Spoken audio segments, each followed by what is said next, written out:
पोटनिवडणुकीच्या निमित्ताने बघायला मिळतोय। आता हे बघणं महत्वाचं आहे की याच्यामध्ये उद्धवजी ठाकरे यांचा विजय होतात, ते बिनविरोधपणे सुनेत्राताईला पाठिंबा देतात की संजय राऊत यांच्या सांगण्यावरून बारामतीमध्ये उभाटा गट काँग्रेसला पाठिंबा देतं, हे बघावं लागेल।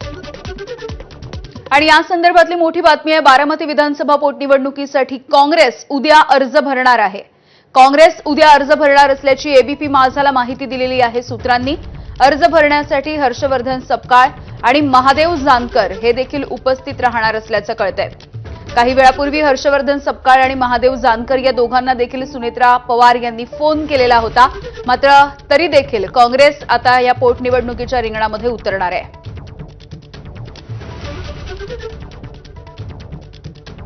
अर्ज भरण्यासाठी हर्षवर्धन सपकाळ आणि महादेव जानकर हे उपस्थित राहतील। संध्याकाळी 5 वाजेपर्यंत काँग्रेसच्या उमेदवाराचं नाव निश्चित होणार असल्याचं कळतंय। बारामती पोटनिवडणुकीसाठी काँग्रेस उद्या अर्ज दाखल करणार आहे। जयदीप भगत आमचे प्रतिनिधी आपल्याला या संदर्भात माहिती देतील। जयदीप, काँग्रेस खूप आधीपासूनच सातत्याने म्हणतोय की ही पोटनिवडणूक आम्हाला लढायचीच आहे।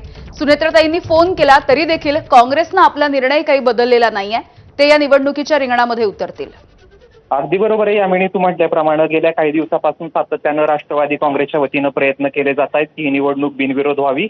मात्र काँग्रेस निवडणूक लढवण्याच्या तयारीत आहे। काही वेळापूर्वी जे आहे ते सांगण्यात आलं होतं की माहिती मिळत होती अशी की सुनेत्रा पवारांनी हर्षवर्धन सपकाळ यांना फोन केला। मात्र ही जी सूत्र आहेत आता दिल्लीच्या दरबारी गेलेली आहेत। आज संध्याकाळी 5 वाजेपर्यंत काँग्रेसचा उमेदवार निश्चित होईल अशी जी आहे ते सूत्रांची माहिती आहे।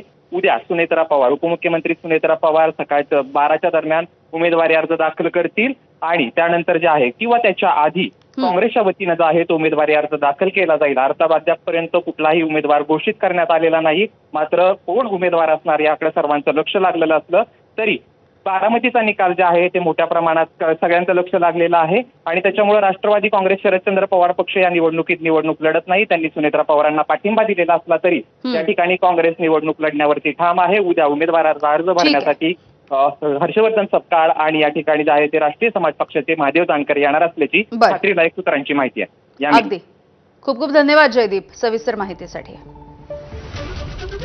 पुन्हा एकदा बातम्यांचा वेगवान आढावा।